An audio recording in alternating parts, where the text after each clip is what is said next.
Please continue as you are, listening to these words as part of your meditation.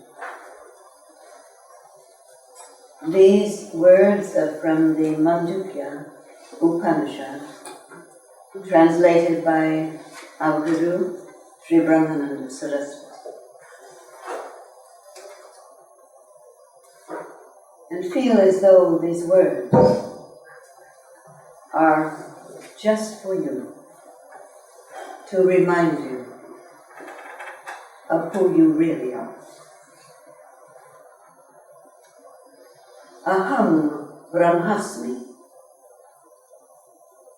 I am the whole existence, ever growing, ever expanding.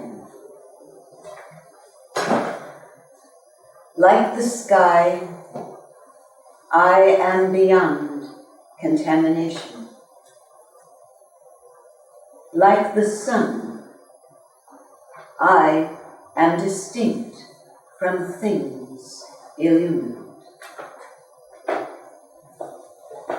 I am unaffected by waking, dream, and deep sleep.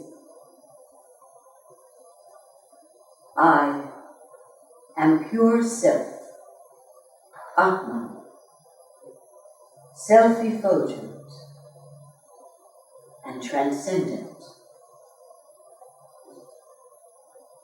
I'm like the sky, beginningless and endless, in which the whole universe, from the causal to the gross, appears to be a mere shadow.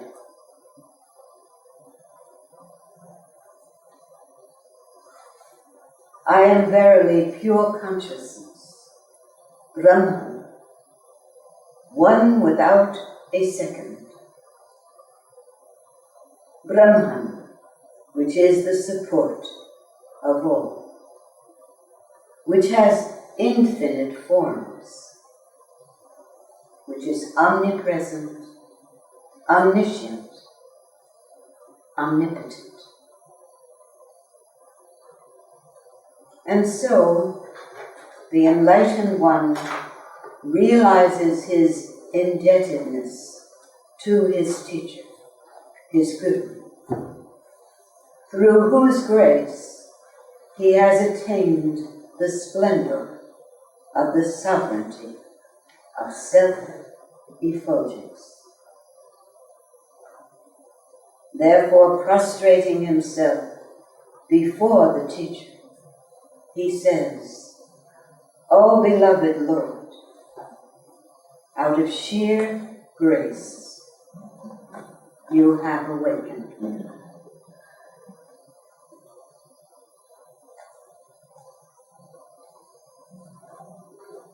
According to all the enlightened beings, that Guru,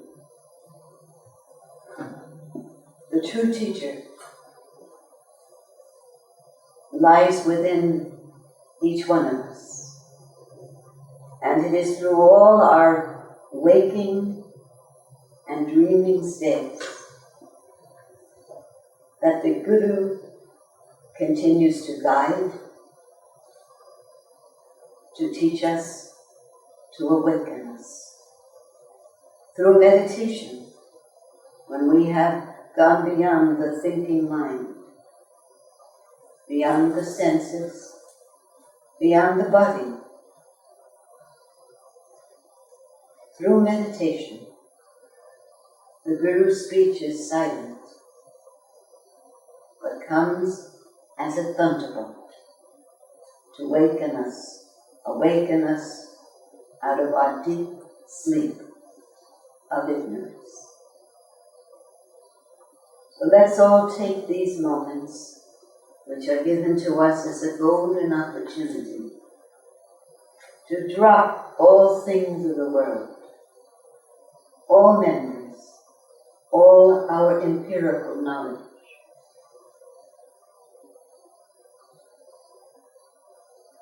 and go beyond, even beyond the infinite blue sky, to the unknown, where we once again exist as omniscient, omnipotent, and omnipresent. Feel that through effortless meditation.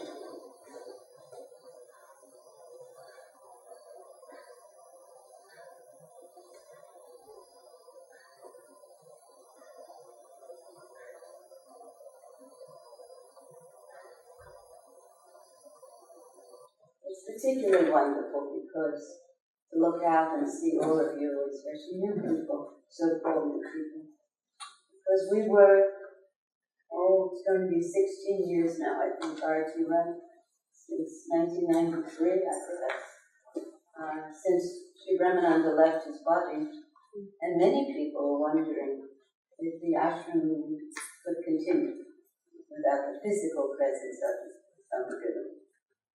He had told us, even after I'm gone physically, you will see that even more people will become magnetically to this ashram. And as usual, he was correct. There are more people coming in the month of September and even during the winter than were here when he was physically with us. It means that the pull is even stronger. The power that exists here is even more potent.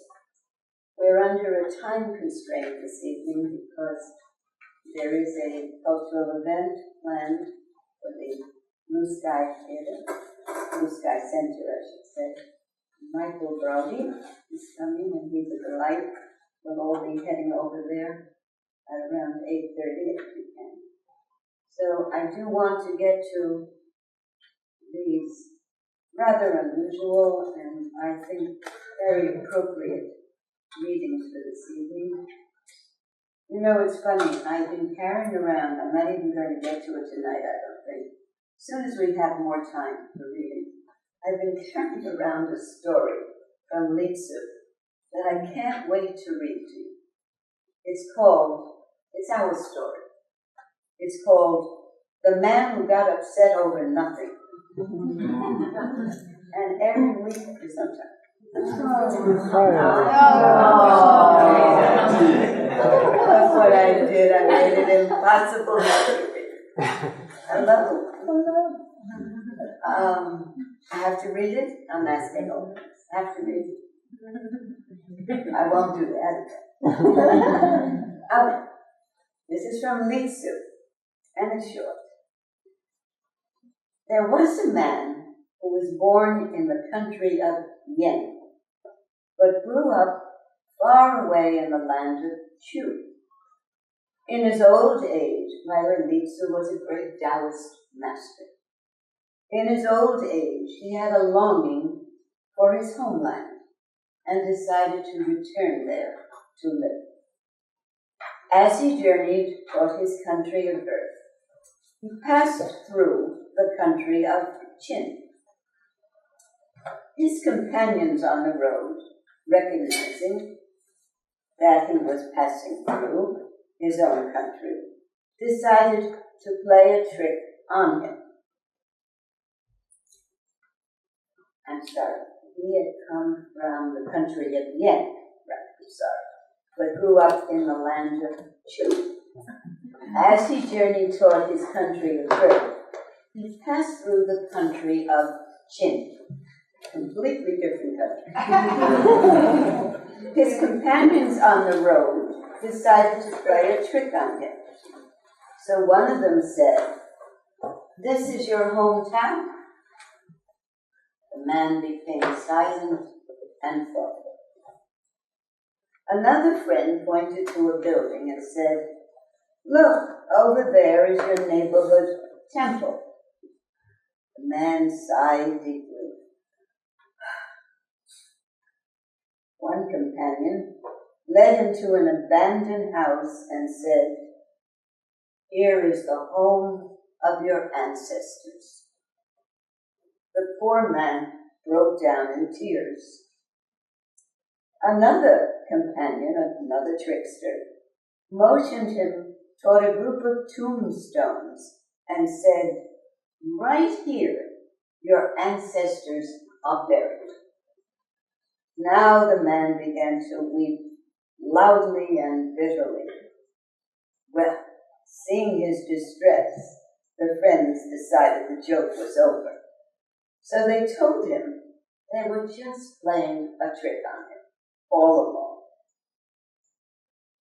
The homesick man was very embarrassed about his emotional outbursts and kept quiet for the rest of the way. When he finally did reach his hometown, and he saw his ancestral house and the family tombstones, he didn't feel so bad. So can we say, this is Lingsu, very high, can we say the man got upset over nothing when his friend teased him? We cannot say his emotions were false, because he truly believed what his friends told him. Our emotions are the result of our beliefs. I read this to another group in which one of the top forensic psychiatrists was in attendance in Westchester, very well-known forensic psychiatrist. He was listening. Not only listening, he was reading this out loud, very good. And at that line when he said, "Our emotions are the result of our beliefs," this top forensic psychiatrist stopped and he said,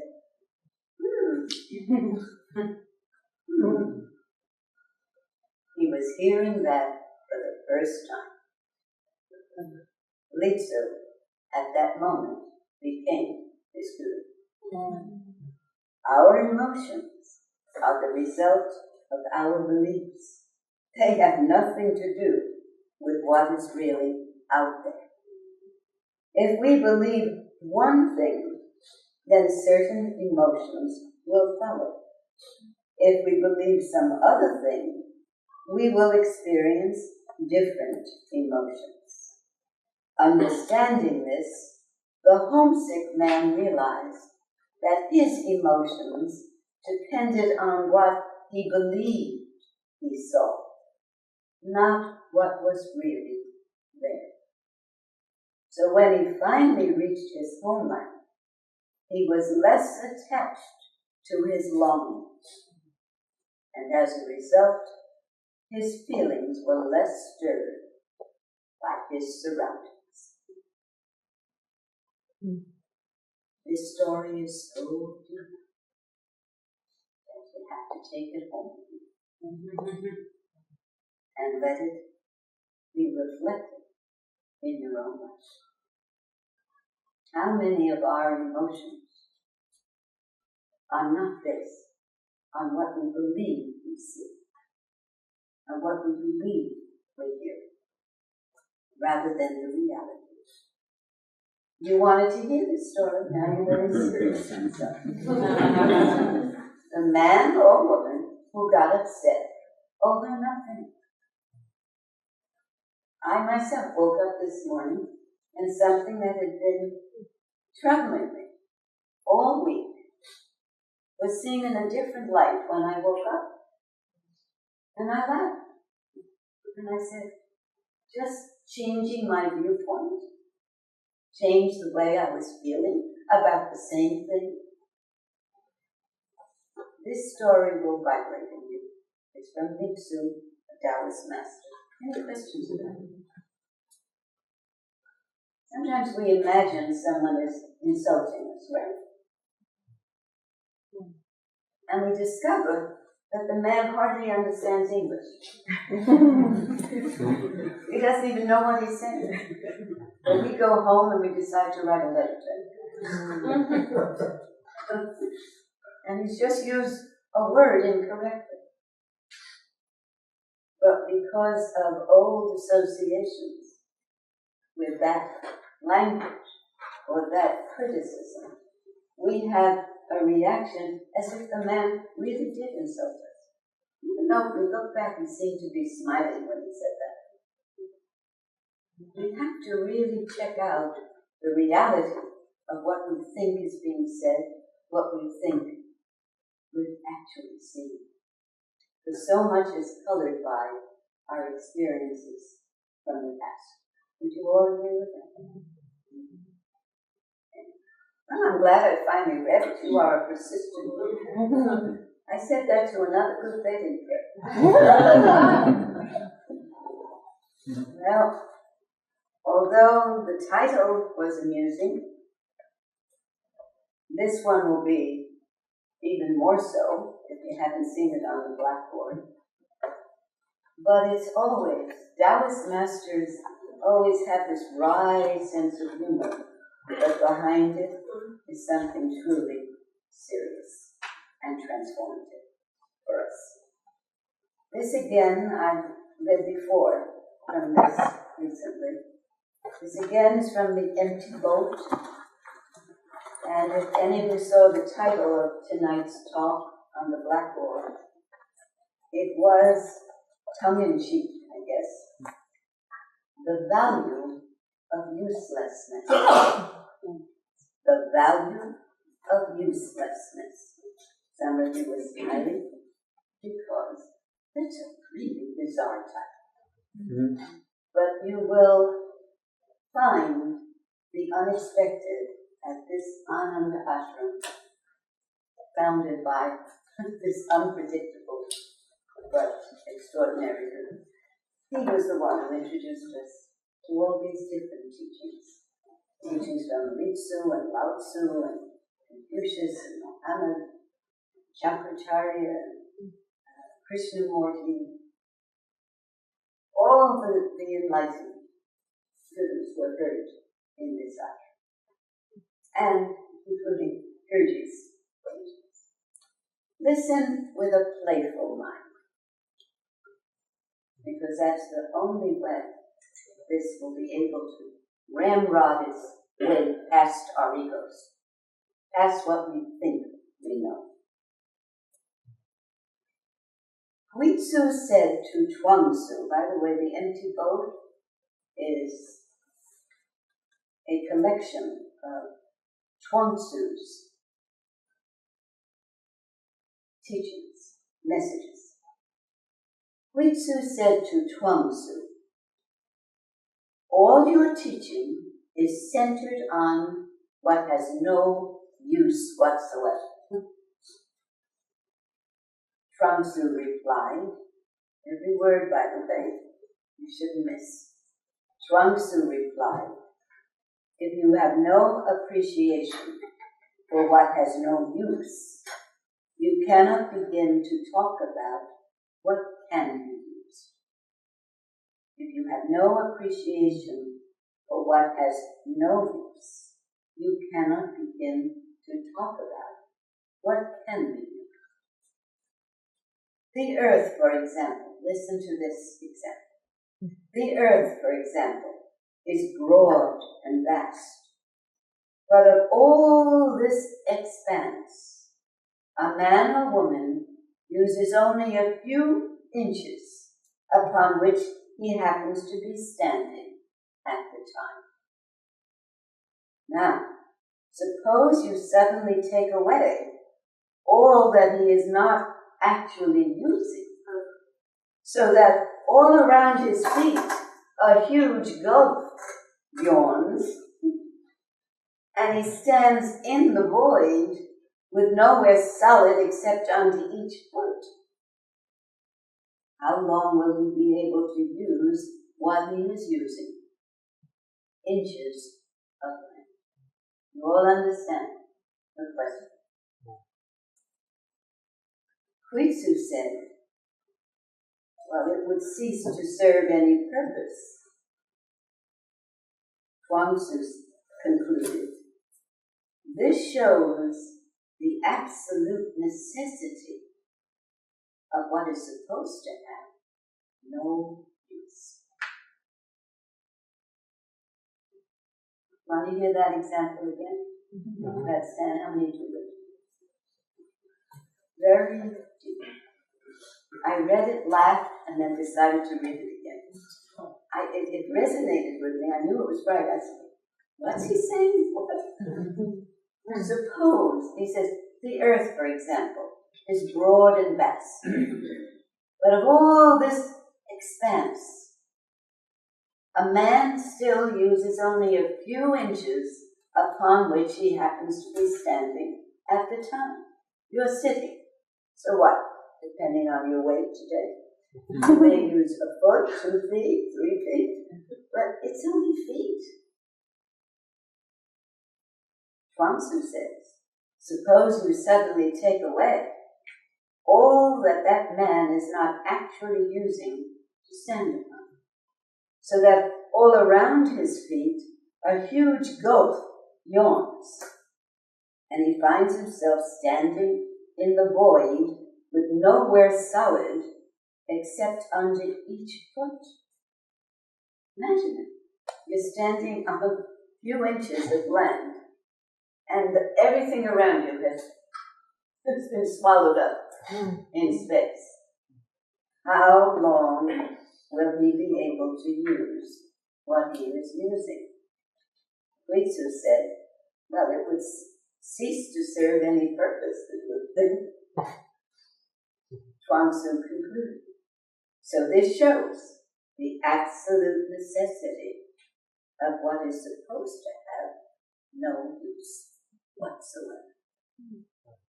Now you will hear a brilliant, and I say it intentionally, a brilliant commentary by Ocean. Life is dialectical. That's why it's not logical. Logic means that the opposite is really opposite. That's logical. Opposite is opposite. And life always implies the opposite in itself.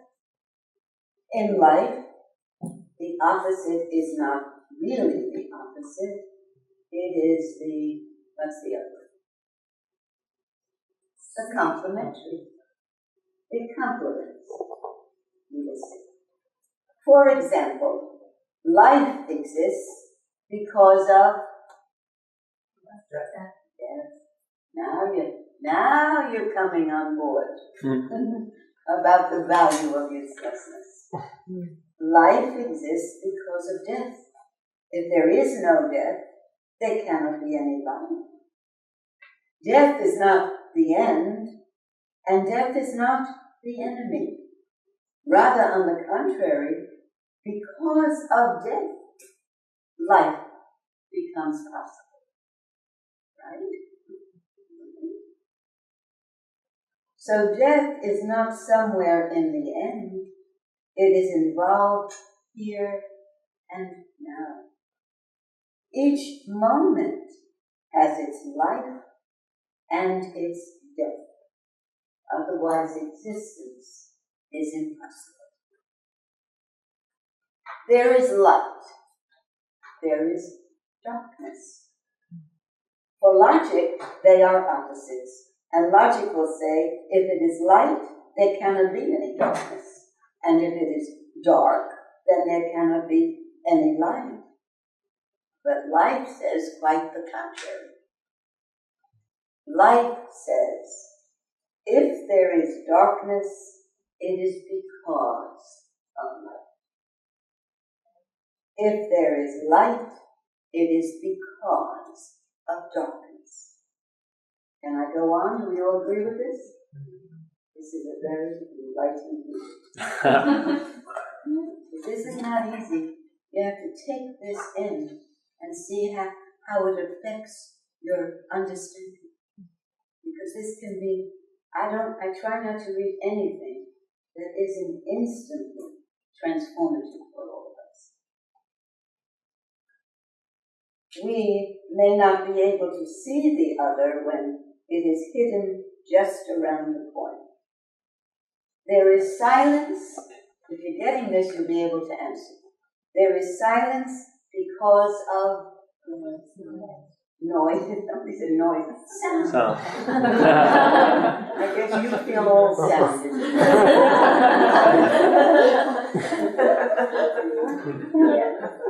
There is silence because of sound. If there is no sound at all, can you be silent? How can you be silent? The opposite is needed as a background. Those who follow logic always go wrong because their life becomes lopsided. They think of light, so then they start denying darkness. They think of life, then they start fighting death. That's why there exists no tradition in the world which says that God is both light and darkness. He says there's no tradition in the world. Where's Karen? I see less. Is Karen here? No. I thought I saw this. I'm sorry. I've been missing Karen and Lights. I'll do that again. He's talking about traditions in the world. That's why there exists no tradition in the world which says that God is both light and darkness. There's one tradition which says that God is light. He is not darkness. There is no darkness in God for the people who believe God is light. There's another tradition that says that God is darkness. But for them, there's no light in God. And life is so vast, it carries the opposite in itself. It is not denied, it is embraced. Once somebody said to Walt Whitman, one of the greatest poets ever born, "Whitman, you go on contradicting yourself. One day you say one thing, another day you say just the opposite." Walt Whitman laughed and said, "I am vast. I contain all the contradictions because I am vast." Listen to the next statement of Oceans. Only small minds are consistent. I could stop right here. Only small minds are consistent. And the narrower the mind, the more consistent. When the mind is vast, everything is involved.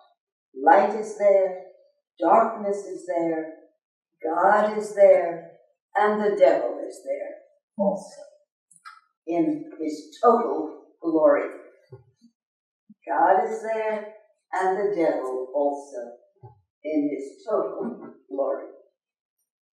If you understand this mysterious process of life, which moves through the opposites, which is dialectical, where the opposite helps, where the opposite gives balance, gives tone, makes the background, then only can you understand Chuang Tzu.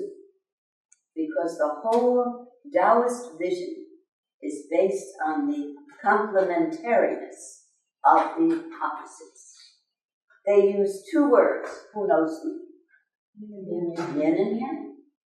We just throw that out, but we never quite grasp what is meant by yin and yang. You're hearing it tonight. This is the time when you can absorb on a much deeper level the meaning of Tao. The Taoist vision uses two words, yin and yang. They are opposites, male and female. Just think of a world which is totally male or a world which is totally female. That would be a very dead world. The moment it is born, such a world, it will be dead. There cannot be any life in it. If it is a strictly female world, women, women, and no men, after a while the women will commit suicide. I didn't make that up. I can feel that. The opposite is needed, because the opposite is attractive. The opposite becomes the magnet. It pulls you. And the opposite brings you out of yourself. The opposite breaks your prison. The opposite makes you mass. Whenever the opposite is denied, there will be trouble. And that's what we've been doing. Therefore, so much trouble in the world.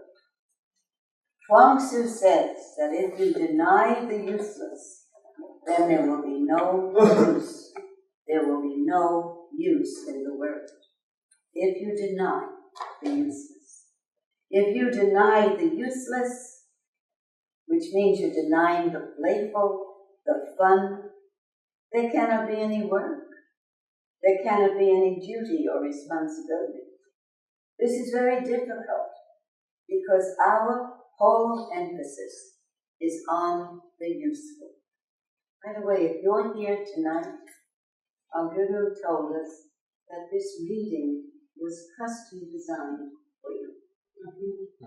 If I'm reading it, what am I about to say? It was custom designed for me too. I'm listening as hard as you are. There's a message in every reading that you hear, every program at this ashram contains some message that will bring light into your life, sometimes darkness too, for you. And now it becomes even more fascinating. If someone asks you what a house consists of, especially if you're a real estate agent, if somebody asks you what that house consists of, you will say, walls. There are 4 rooms, and you will give the measurements of the box, and the box, and the other box, and then the total measurement of the bigger box, which is the house, if you are an agent. If somebody asks you what a house consists of, you will say walls. And Chuang Tzu would say, just like his master Lao Tzu, that a house consists not of walls, but of doors and windows. Their emphasis is on the other part. They say that walls are useful, but their use depends on the useless space behind. A room is space, not walls. A room is space, not walls. Of course, space is free, but walls will have to be purchased. So when you purchase a house, what do you purchase? You purchase the walls, the material, the visible things. But can you live in the materials? Do you live in the walls? Like bugs? No, I think bugs live in the walls. Can you live in the material? Can you live in the walls you have purchased? You have to live in the room, in the vacant space. You purchase a boat, but you have to live in the emptiness of the boat. So really, what is a house? A house is emptiness surrounded by walls. Now sleep. And what is a door? A door? We opened it, there's a door. It doesn't mean the door that opened and closed. The doorway, what is a door? Door means there is nothing. No wall, emptiness. But you cannot enter the house if there's no door. If there's no window, then no sun will enter, no breeze will blow. And in fact, after a while, you'd be dead, and your house would become a tomb. So Chuang Tzu says, remember that the house consists of two things. The walls, the material, the marketable, the utilitarian, and the emptiness surrounded by the walls. The non-utilitarian, which cannot be purchased, which cannot be sold, which has no economic value at all. How can you sell emptiness? But you have to live in that emptiness. If a man lives only in the walls, he will go mad. It's impossible to do that. But we, human beings, try to do the impossible.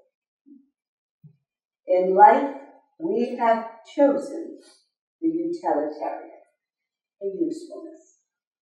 For example, if we see a child of 10, 12 playing, our tendency is to say, what are you doing?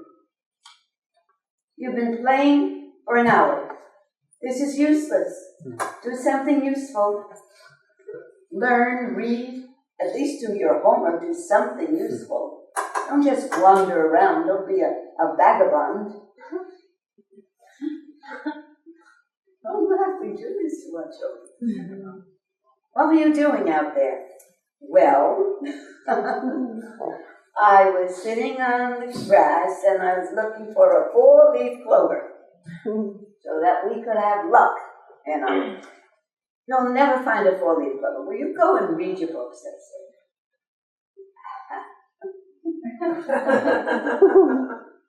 If you go on insisting this to a child, by and by you will kill the useless.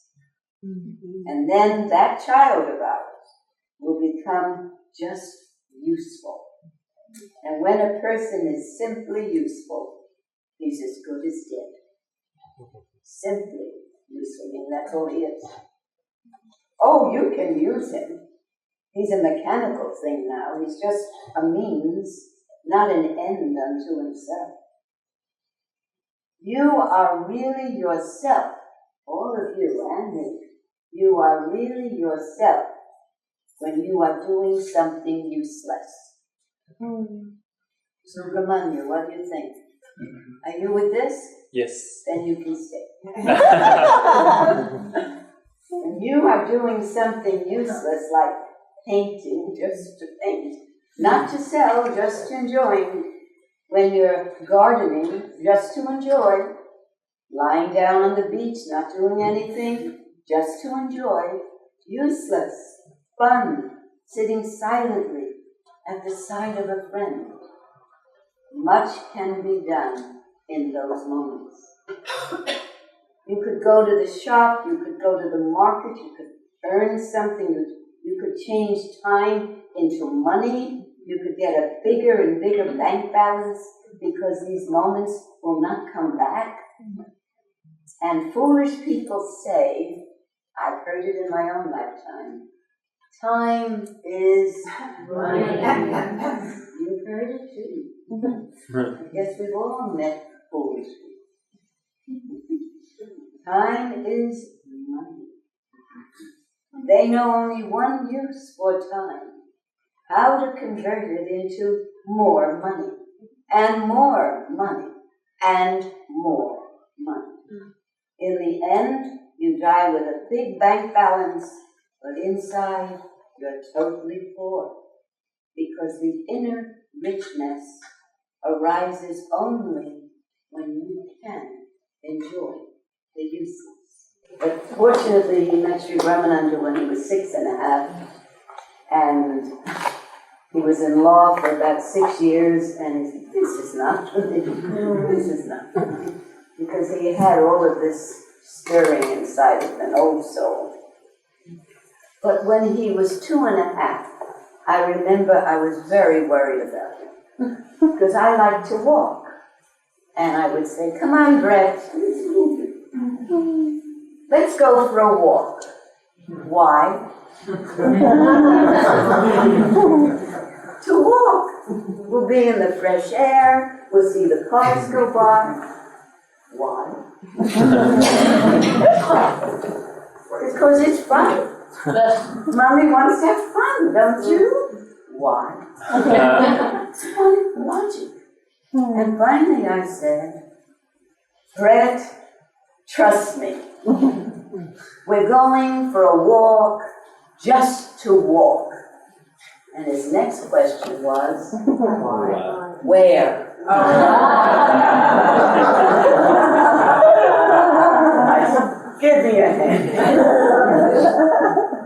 That's what's being said here. Because the inner richness arises only when you enjoy the useless. What is meditation? You ask about the benefit. You cannot understand it because meditation is just useless. By the way, our son loves only what is useless. He loves it. He also helps people 8 hours a day. But he knows without going to the ocean, he lives in San Diego, and just sitting and watching the waves come and go, he wouldn't feel the same way about working 8 hours a day to help others. He needs that play that goes on within us as total peace. The moment I say useless, you feel uncomfortable because the whole mind has become so utilitarian, so commodity-oriented, that you're always asking for a result. You cannot conceive that something can be a pleasure unto itself. Useless means you enjoy it, but there's no benefit from it. You're deeply immersed in it, and it gives you bliss. But when you're deeply in it, you cannot accumulate that bliss, getting more and more. You cannot make a treasure out of it. In the world, 2 types of people have existed. The utilitarians, they become scientists, engineers, doctors, and the other branch. The complementary, the poets, the vagabonds, the sannyasis, useless. Not doing anything really useful. But they give the balance. They give the balance. They give grace to the world. Think of the world full of only scientists and not a single poet. He says, it would be ugly, wouldn't it? Not worth living in. Think of a world with everyone in the shops. Now we need the shops, you know that. In the offices, in the buildings. We need everybody, right? We couldn't live without the shops. We need clothing, we need this. He's not saying that. He says, think of a world with everyone in the shops, in the offices, not a single vagabond. It would be hell, because the vagabond gives beauty. Final story, and then I'll ask any comments or questions. 2 vagabonds, I love it. 2 vagabonds were arrested. Magistrates and police are the custodians of utilitarians.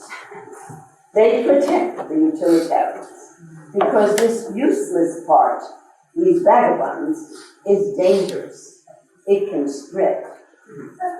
So nowhere are vagabonds, useless people, allowed. What do we call them? We call them What are when they stand around? Vagrants. Moirans, or there's another word. Vagrants. What's another word? Yes? Bums. Yeah, you must live way down there. So nowhere are vagabonds, useless people, allowed. If you were just standing on the street and somebody asks you what you are doing and you reply, nothing, the police will immediately take you to court. Because nothing is not allowed. You must do something. Why are you standing there? If you say simply, I'm standing and I'm enjoying standing.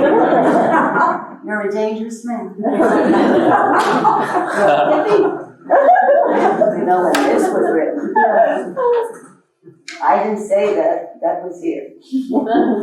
You're a dangerous man, you could be arrested. So the two vagabonds were arrested. The magistrate asked the first one, where do you live? The man said, the whole world is my home. The sky is my shelter. I go everywhere. There's no barrier. I'm a free man. Then the magistrate asked the other, and where do you live? He said, next door to him.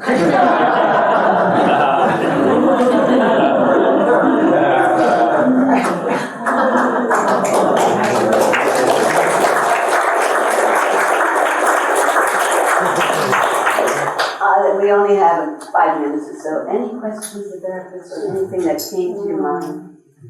I urge people in the afternoon session to try to come tonight. I see you both did. It makes me happy with friends from you. Yes, someone has a question? Yes. I really like what you read about death being part of life.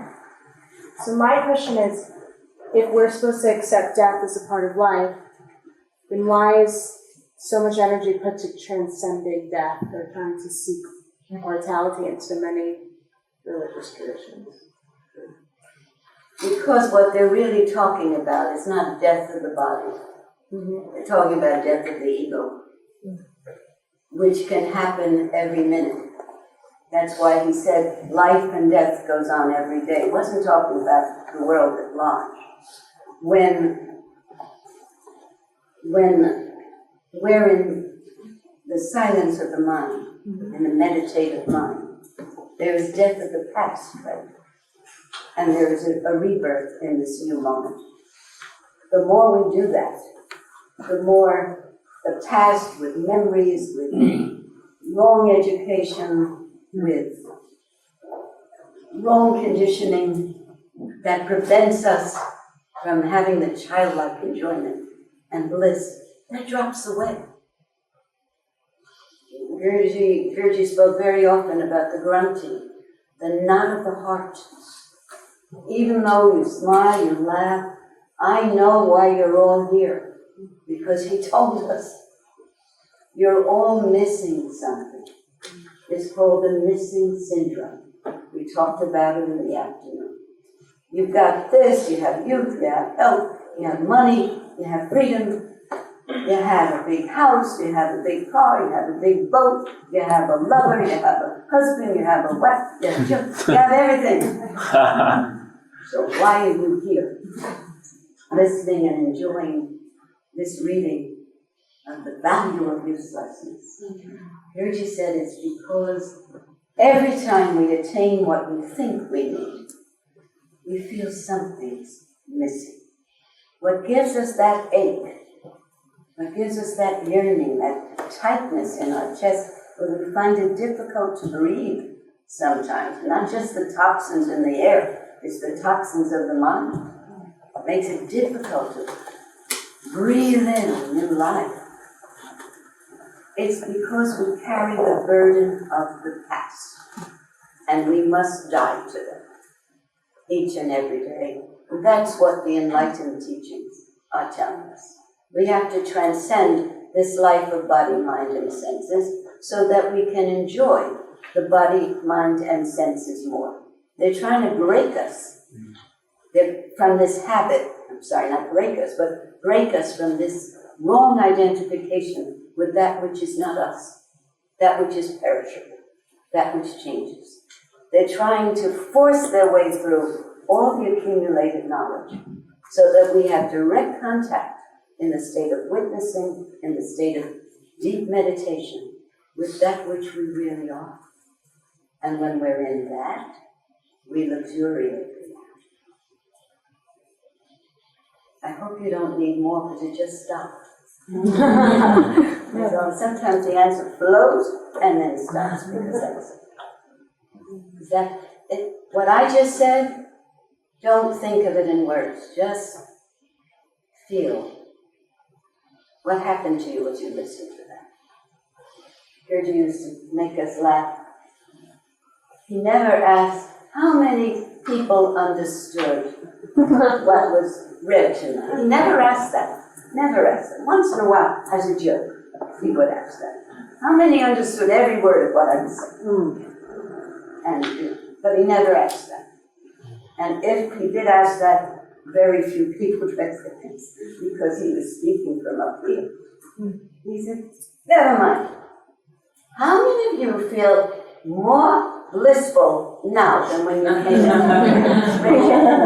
I'm asking you. How many of you feel it? It says you've got it. Because this is it's not through language that we're being revived, being resurrected, being transformed into what we truly are. It's through this frequency, through these readings, through this radio, this transmission of the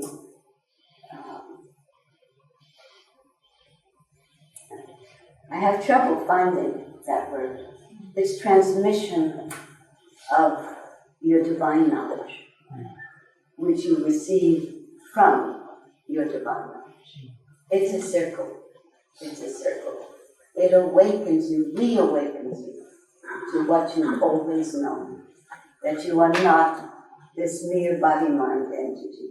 You have a body, you have senses, you have a mind, but they are to use. And when they're not necessary, you transcend that. That's what it's meant. Thank you. Close your eyes just for a moment or two so that we can drop the language and move into the unknown. Shanti, please don't run away from our subject. You have to leave. I have something. Don't run away. We want to leave the known and move into the unknown. And how will that help us? It won't. How will we benefit from that? We won't. Why? Because we are already blissful. We are already enlightened. It's just a matter of moving the clouds of memory away so that our light can be discovered. Breathe in, take a deep breath. As you release, feel as though you're releasing all that language, all the words, all that you have accumulated over so many lifetimes. And just dissolve into the unknown, not caring what is discovered there. Watch and feel beyond the thinking mind.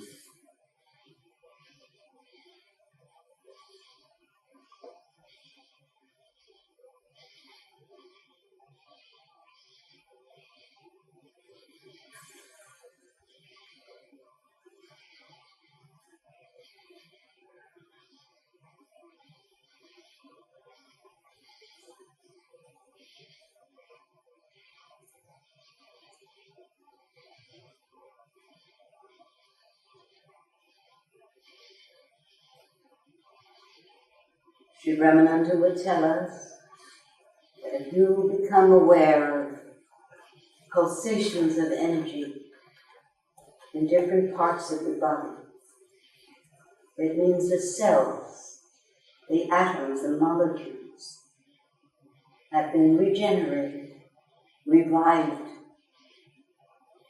and you can feel their dance.